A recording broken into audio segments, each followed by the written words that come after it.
फाल्गुन मास के कृष्ण पक्ष की एकादशी को विजया एकादशी के नाम से जाना जाता है।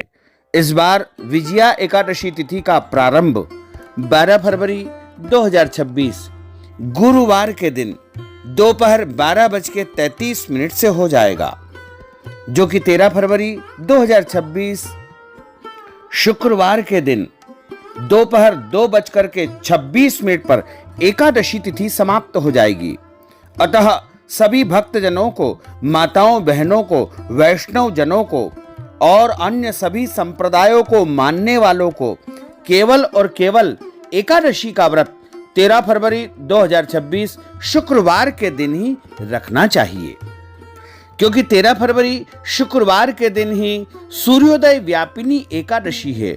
हरिवासर इसी दिन रहेगा तथा द्वादशी युक्त जो एकादशी है वो भी 13 फरवरी 2026 शुक्रवार के दिन ही रहेगी।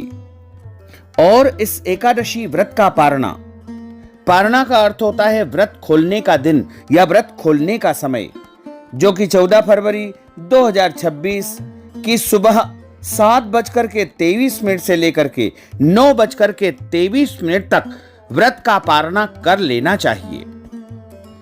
यानी कुल मिलाकर के दशमी तिथि के सभी नियमों का पालन 12 फरवरी 2026 गुरुवार को करना है और एकादशी का व्रत 13 फरवरी 2026 शुक्रवार को करना है।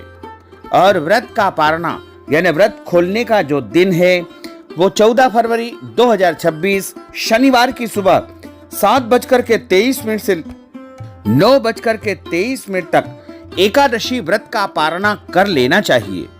अगले दिन कोई और व्रत हो, जैसे इस बार 14 फरवरी 2026 शनिवार के दिन प्रदोष का व्रत है, शनि प्रदोष का महासंयोग निर्मित हो रहा है।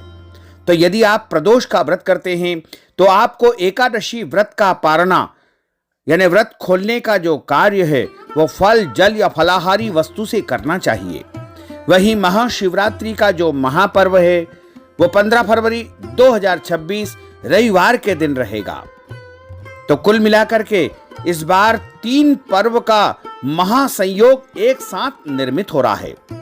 13 फरवरी 2026 शुक्रवार को विजया एकादशी रहेगी, वहीं 14 फरवरी 2026 शनिवार को प्रदोष का व्रत रहेगा, 15 फरवरी 2026 को महाशिवरात्रि का महापर्व रहेगा।